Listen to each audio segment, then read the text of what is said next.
अस्सलाम वालेकुम दोस्तों, उम्मीद है आप सब खैरियत से होंगे। एक मज़ेदार सुबह और इस वक्त हम मौजूद हैं नूरी वाटर फॉल बेस कैंप पे और बहुत मज़ेदार मौसम है। सारी रात हल्की हल्की बारिश होती रही। ये हमारे घोड़े वाले इंशाल्लाह भी यहाँ से तैयारी करेंगे। हमने नाश्ता कर लिया अल्हम्दुलिल्लाह, सुबह पहले नमाज़ पढ़ी, नाश्ता किया। आज हम जाएंगे इंशाल्लाह जुम्मा पास और वहाँ से फिर सरल का इंशाल्लाह ट्रैक करेंगे। रत्ती गली से बेसर तक आज हमारे एक और यादगार और निहायत खूबसूरत सफर का आगाज हो रहा था। सुबह से ही हर तरफ घनी धुंध छाई हुई थी। इस कदर के सामने के पहाड़ भी साफ दिखाई नहीं दे रहे थे। हमने अपना जरूरी सामान घोड़ों पर बांधा और दिल में हल्की सी बेयकीनी मगर हौसले के साथ आगे बढ़ने की तैयारी की। आज भी आसमान हमारे लिए राज बना हुआ था। कई कई बादल इतने नीचे थे जैसे जमीन से बातें कर रहे हो।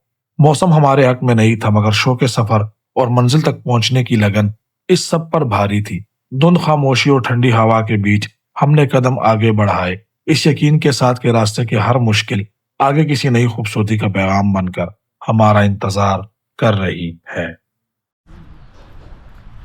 आज फिर से शदीद धुंध है और हम अपने सफर पर रवां दवा है। अल्लाह करे मौसम खुल जाए ताकि मज़ेदार सी वीडियोस आप दोस्तों के लिए बनाई जा सके। ये देखिए जी, मैं तो यार खाई देख के परेशान हो गया हूँ। मेरे दोस्त आने लगे हैं तो बड़ा ख़तरनाक रास्ता। ये नीचे देखे ज़रा, डायरेक्ट खाई अल्लाह रहम करे,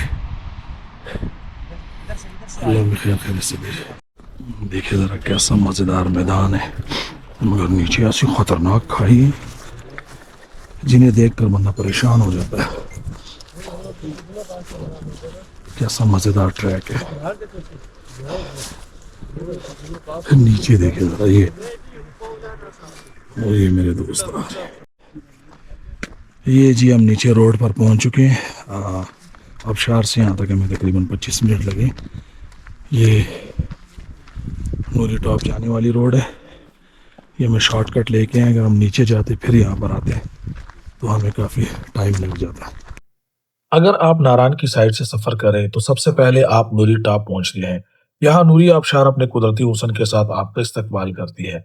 नूरी टॉप से आगे का सफर खासा तवील मगर निहायत दिलकश है। तकरीबन 6 घंटे की मुसलसल ट्रैकिंग के बाद आप रत्ती गली बेस कैंप पहुंच जाते हैं। इसके अलावा अगर आप नूरी टॉप से मजीद एडवेंचर करना चाहते हैं तो यही रास्ता सरल और दूधी पसर के ट्रैक की तरफ भी जाता है। इस सूरत में आपको जुमा पास अबूर करना होगा, फिर आगे सरल के मकाम पर रात गुजारनी पड़ती है। अगले दिन सरल से दूधी पसर की तरफ सफर किया जाता है और वहां से आगे बढ़ते हुए आखिरकार आप मुल्ला की बस्ती तक पहुंच जाते हैं। यह पूरा रूट ट्रैकिंग के शौकीन अफराद के लिए एक यादगार और नाकाबिले फरामोश तजर्बा साबित होता है। हल्की हल्की बारिश शुरू होगी। ट्रैकिंग का ये असूल है, धुंध में या तो आपके पास वाकी टाकी होना चाहिए, आपके पास सीटी वगैरह। अगर आपके पास कुछ भी नहीं है तो थोड़े थोड़े गैप में आप रहें, ज़्यादा बंदे हैं तो। और ऐसे इलाकों में ख़ासकर जहाँ ना आबादी हो ना कुछ और हो, ऐसे इलाकों में रिस्क बिल्कुल नहीं लेना चाहिए, साथ साथ चलना चाहिए।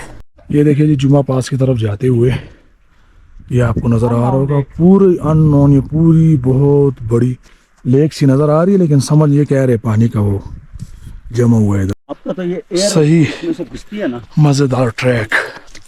इस वक्त हम लश ग्रीन मैदान में से गुजर रहे हैं मगर धुंध ने सारा काम खराब किया हुआ है। बहुत खूबसूरत और मज़ेदार आपको नज़र आ रहा होगा कैसा मैदान है। और हम रवा दवा है जुमा पास की तरफ। हालांकि आज बुध का दिन है लेकिन हम जा रहे हैं जुमा पास की तरफ। मोहे ऐसी लागी हो गई मैं मतवारी, सोहे बुध मुद ना रही तन मन की, मैं तो चाहूं वारी वारी, बेबस और लाचार फिरूं मैं, हारी मैं दिलहारी, तेरे नाम से जी लूं तेरे नाम पे मर जाऊं, तेरी जान के सदके में कुछ ऐसा कर जाऊं। तूने क्या कर डाला, मर गई मैं, मिट गई मैं, हो जी हाँ जी, हो गई मैं तेरी दीवानी दीवानी।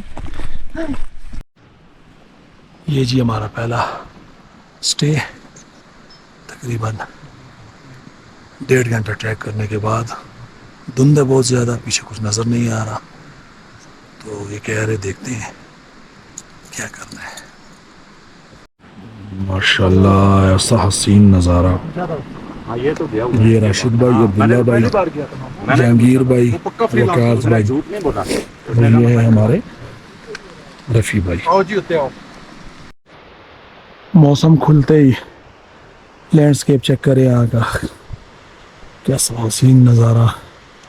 ये कल हमने नूरी झील वाला ट्रैक मुझे बहुत पसंद आया था, अभी तो धुंध थी, अभी ट्रैक नज़र आया, ये भी कमाल का ट्रैक। आमतौर पर लोग रती गली से बेसर तक का ये ट्रैक जुलाई और अगस्त के महीनों में करते हैं, जब मौसम निस्बतन साफ और फूल पूरी आबोताब के साथ खिले होते हैं। हमने ये सफ़र सितंबर में किया था, इसीलिए ज़्यादातर फूल मुरझा चुके थे। ताहम इसके बावजूद इलाके में ग्रीनरी अभी भी खासी मौजूद थी। बदकिस्मती से घनी धुंध की वजह से हमें रास्ते में कुछ मुश्किलात का सामना करना पड़ा। दूर दूर तक सब्ज मैदान साफ नज़र नहीं आ रहे थे, जिसकी वजह से हम इस सफ़र को वैसे एंजॉय ना कर सके जैसे साफ मौसम में किया जा सकता था। अगर मौसम हमारा साथ देता और आसमान खुला होता तो यकीनन हम इस शानदार मनाजिर, वसी सब्जाजारों और पहाड़ी खूबसूरती से भरपूर लुत्फानंदोज होते, जो इस ट्रैक की असल पहचान है। ये नीचे वाला नज़ारा आखिरी बार कैमरे की मदद से देख ले, अब अगला व्यू बिल्कुल चेंज होने वाला है इंशाअल्लाह।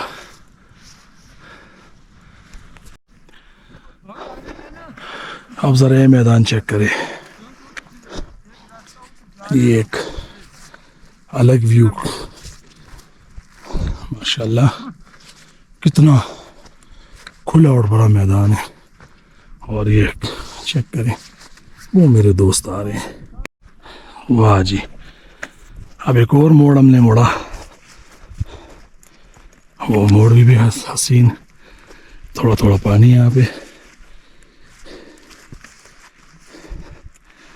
ट्रैक बहुत प्यारा है। फिर से धुंध आ गई, अल्लाह करे मौसम साफ हो जाए। आगे भी मौसम की वजह से हम आधा घंटा बैठे रहे, बिल्कुल अकेले आवारागर्दी कर रहा हूँ इस खूबसूरत ट्रैक पर। और कब से ये सोच रहा हूँ, ये ट्रैक इतना प्यारा है, मेरे रब की बनाई हुई जन्नत कितनी प्यारी होगी, जो कि बादशाहों का बादशाह है, उसने अपने मेहमानों के लिए कैसी जन्नत बनाई होगी। जुम्मा पास के रास्ते पर चलते हुए आपको दूर दूर तक ना कोई आबादी मिलती है, ना ही इंसानों का कोई निशान। जुलाई और अगस्त में यहाँ सिर्फ बकरवाल अपनी भेड़ बकरियां चराने आते हैं, वरना यह पूरा इलाका मुकम्मल तौर पर सन्नाटा और तन्हाई लिए होता है। इसीलिए जब भी आप इसका सफर करें तो खास एहतियात जरूर करें, अपने साथ मेडिकल से मुतल्लिक तमाम ज़रूरी अद्वियात रखें, क्योंकि आगे यहाँ कुछ भी आपको नज़र नहीं आएगा, और अगर ज़रूरत पड़ जाए तो 12 नारान तक आपको यहाँ कुछ भी नहीं मिलेगा। यहाँ की चरागाहें बेहद वसी, खुली और दिल को छू लेने वाली है, और जब कभी बादल अचानक नीचे उतरकर इन मैदानों को छू लेते हैं तो मंजर ऐसा लगता है जैसे पूरी वादी रुई जैसे सफ़ेद बादलों में लेट गई हो। एक ऐसा समा जो लम्हों में दिल को जकड़ लेता है। इसीलिए यहाँ पर लाल फूल भी आपको जगह जगह नजर आएंगे, और ये मंजर आंखों को हैरत में डाल लेता है। अच्छा, इस एरिया की ख़ास बात यह है, यहाँ पर अभी तक फूल अपनी असली हालत में है, यानी अभी ये मुरझाए नहीं है। ये आपको पीछे नज़र आ रहा होगा, बहुत मज़ेदार सीनरी है यहाँ की, और हम दोस्त बहुत एंजॉय कर रहे हैं। वो दूर जाए मेरे दोस्त जा रहे, उससे ऊपर जो चोटी है वहाँ तक हमने जाना है। शुक्र है रास्ता थोड़ा बहुत समझ आ गया। मौसम चेक करें, हाय, ये है जी नीचे जुम्मा पास की मज़ेदार झील आपको नज़र आ रही होगी। बस हम करीब पहुंच गए। ये सामने जो पहाड़ी है उधर हमारे दोस्त खड़े हमारा इंतज़ार कर रहे हैं। वो कह रहे जल्दी आओ, तो जाके इंशाल्लाह वहाँ आपको दिखाते हैं कि आगे पास कितना है। ये ट्रैक बना हुआ है, हम ट्रैक के ऊपर जा रहे हैं। हल्की हल्की बारिश हो रही है, बड़ा मज़ेदार मौसम। आखिरी वीडियोस इस तरफ पास की बना लें, क्योंकि ये अब जब हम ऊपर यहाँ चढ़ जाएंगे इंशाल्लाह पहुँच जाएंगे, फिर ये व्यू नज़र नहीं आएगा। ये मैं पहुँच गया टॉप पे। ये है जुम्मा पास और ये मेरे दोस्त यहाँ पर बैठे। पहाड़ का व्यू बहुत खूबसूरत है।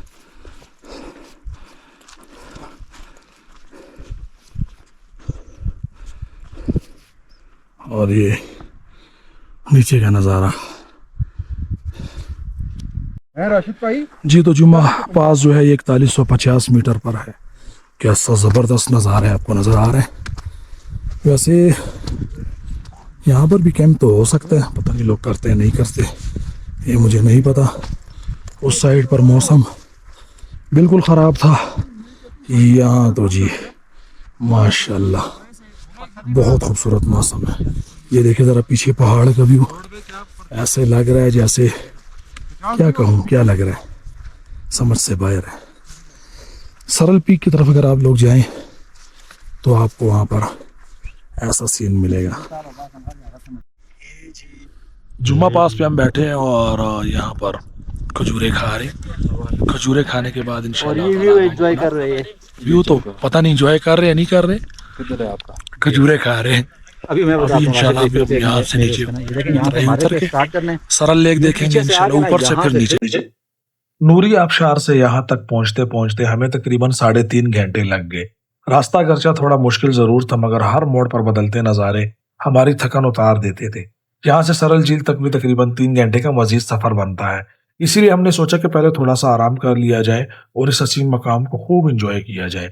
जुम्मा पास पर बैठकर जो सुकून और खूबसूरती हमें महसूस हुई वो बयान से बाहर है। ऐसे लग रहा था जैसे अचानक हम किसी ख्याली दुनिया में दाखिल हो गए हो। चारों तरफ वसी चरागाहें, खामोश पहाड़, दूर तक फैली हरियाली, वक्तन फोक्तन नीचे उतरते बादल। मंजर ऐसा बन जाता है कि इंसान बस बैठा ही रहे और देखता ही चला जाए। एक बात हमेशा याद रखें, इस ट्रैक पर आपको हमेशा ग्रुप में एक साथ चलना चाहिए। या आबादी ना होने की वजह से अगर खुदा न खास्ता कोई मसला हो जाए तो करीब करीब रहना ही सबसे बड़ी हिफाजत है। इसी तरह के मकामात ना सिर्फ खूबसूरत होते हैं बल्कि सुनसान भी, इसीलिए एहतियात बहुत ज़्यादा ज़रूरी है। थोड़ी देर आराम और एंजॉय करने के बाद हमने अपना बैग दोबारा उठाया और सरल झील की तरफ रवाना हो गए। सरल झील का सफ़र कैसा था, रास्ता कैसा लगा और वहाँ के नज़ारे कितने हसीन थे, ये सब कुछ हम आपको अगले व्लॉग में दिखाएंगे। ये था हमारा आज का व्लॉग। उम्मीद है आप दोस्तों को पसंद आया होगा। अगली वीडियो तक के लिए इजाज़त दे। अल्लाह हाफिज़।